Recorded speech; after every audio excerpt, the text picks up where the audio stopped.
Hello and welcome to the latest podcast in a series of podcasts by Brown&Co. My name is James Brown, agricultural business consultant in the Banbury office, and I'm here with Simon Wearmouth, agricultural business consultant and machinery auctioneer based in our Norwich office. Simon, please could you give us an overview of the machinery auction services that we offer at Brown&Co?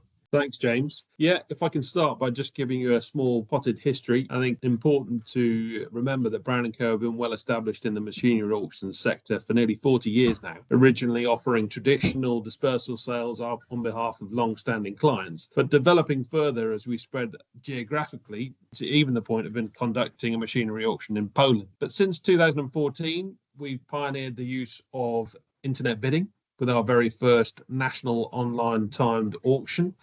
And we've been running that successfully on a quarterly basis ever since. Preference, if we're really honest, is for on-site auctions, and we really enjoy undertaking those on behalf of clients. We've developed that process, it's fair to say, on the basis that we have realised the benefit of widening the market and allowing internet bidders on-site sales. So we live webcast every auction we conduct now, which will really allow us to realise the true value of machinery on behalf of our vendors. Over the last 4 decades, we've established ourselves as market leaders in this sector, and it's been hard earned but enjoyable for our experienced members of staff. Thank you, Simon. You've mentioned on-site sales. Can you just give us an overview of how you'd approach an on-site sale to potential clients, please? On-site sales, as we all know them, are the traditional method of selling machinery. I think it's important to have a good run-up to an auction so that everybody can understand what's expected in terms of presentation and the amount of work that's involved, both on behalf of the auctioneer and the farmer. There's a great deal of work involved in order to pull all of those items of machinery out and present them properly. But if you were to distill that down into the essential points for people considering an auction to think about, is give yourself plenty of time. You've got to engage a professional and trusted firm with a strong reputation in the sector. Brown&Co are able to offer that, as well as an experienced team of auctioneers, an effective and far-reaching marketing strategy, an effective accounts team that offer an effective and prompt payment facility post-auction, a competitive charging structure, and then most importantly, I think it can't be forgotten, a sale needs to be conducted with the recognition that the contents of the auction could be a lifetime or multiple lifetimes work, and the sale's got to be conducted with the relevant respect. And you just mentioned there, actually, Simon, about online auctions. I know you gave a little bit about the potted history, but I wondered, could you just explain how our online machinery auction works and the benefits of that to some clients?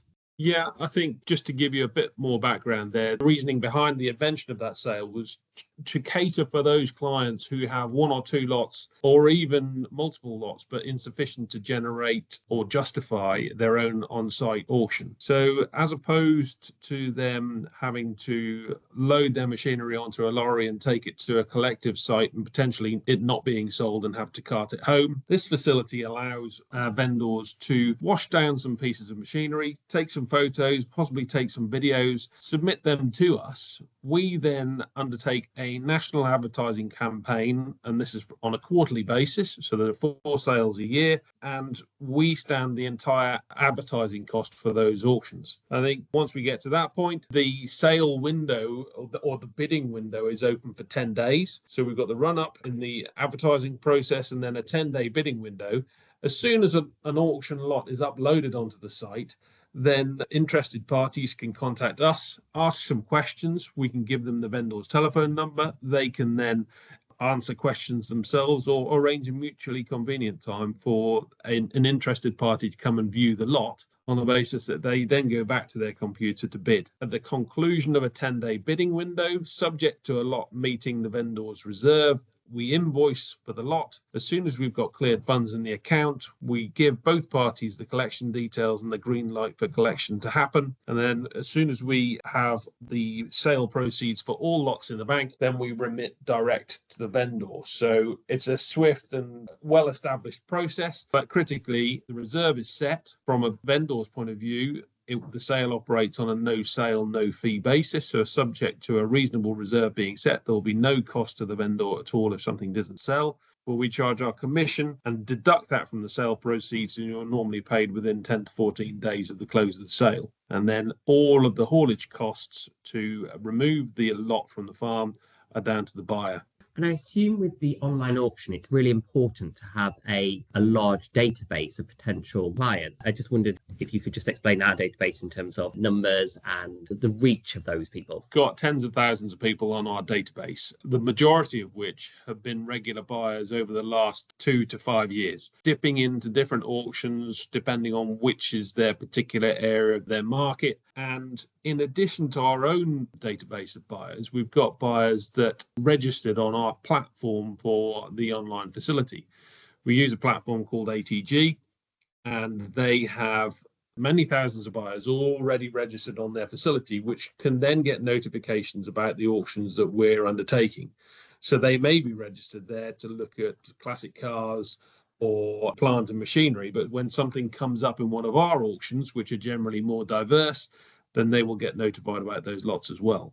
And in terms of their geographical spread, yes, of course, we sell all across the UK, a lot of Irish buyers, but we've regularly sold lots into mainland Europe, Eastern Europe, the USA, into New Zealand, and into North Africa. So it's a very wide marketplace, and we're able to take advantage of that. Can you just give me and the listeners an indication of the number of sales that we've had and the value of those sales in maybe the last few years? Yeah, if we look over the period of 2022 to 2024, the number of sales we've conducted has been between 30 and 35 sales per annum. And the value of those sales, if we look at the combined sale value, has been from 9.5 million right up to 14 million pounds per annum of machinery. So not an insignificant amount of kit being sold via our service. And when you talk about the 9 million to 14 million, am I right in thinking that we don't only offer on-site machinery sales, we also offer online sales? So does that figure include the online machinery sales? And can you just give us an explanation of the online offering that we make available to clients? Yeah, figure does include the online sales as well. So we've got the traditional on-site sale, we've got the national online timed collective, and then we would have the bespoke online timed offering.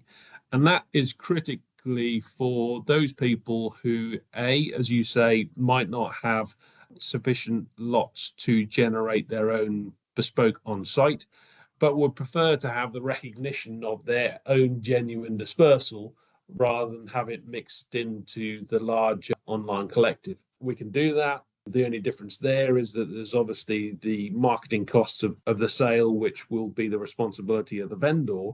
But one thing that does avoid, there would be a viewing day for those sales so that interested parties can come along in person, and that would be manned by Brown&Co staff. But what there wouldn't be would be a mass invasion on sale day of anybody that would like to come along, because that can be quite an invasion of privacy for a lot of vendors. So that offering is there to cater for them, and we'd be happy to talk through that process with anyone interested. Thank you, Simon. And we've talked a lot about the services that we offer. I just wondered if you could touch upon market for machinery at the moment. Obviously, we've had higher interest rates than we've had for a number of years, although they are starting to come back down. But I just wondered if, for instance, I had a client that was thinking of selling some machinery, what's the market like at present? We've seen the market remain extremely buoyant. It's been buoyant for the last few years, and it's been buoyant until our most recent auctions. I think that the key point there is that there is a regularly within our dispersal sales, there's a big mix of the kind of machinery that's in there.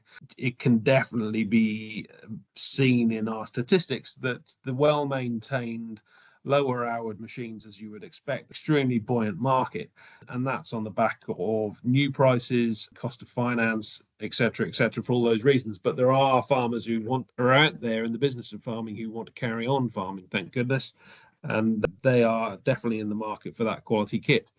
Having said that, there is still a strong export market, particularly to the Irish and into Eastern Europe, where we're seeing that market pick up and get past those new cleaning rules that were brought in by Brexit, or get used to them rather, so that they're still and becoming more of a force within the market again. Thank you. I think it's positive to hear that there's still a strong market for machinery. If I have a client that was potentially looking at having a machinery sale or selling online machinery, who should they go to within Brown&Co, or how do they find your details? Okay, yeah, we'd be happy to speak to anyone on a no obligation basis, and even pay a visit to the farm just to chat them through the process and show them the kind of marketing material we do, and look at the site and advise on what will be possible there. The key point is that if interested parties would visit the Brown&Co website, click on the auctions tab, there's a clear tab there for machinery auctions under that, and all of our regional contacts available on the website in order for them to speak to the relevant person. Thank you, Simon. I think that's been a really good overview of the auction services that we offer at Brown&Co. The next podcast will be on budgets. Thank you very much for listening.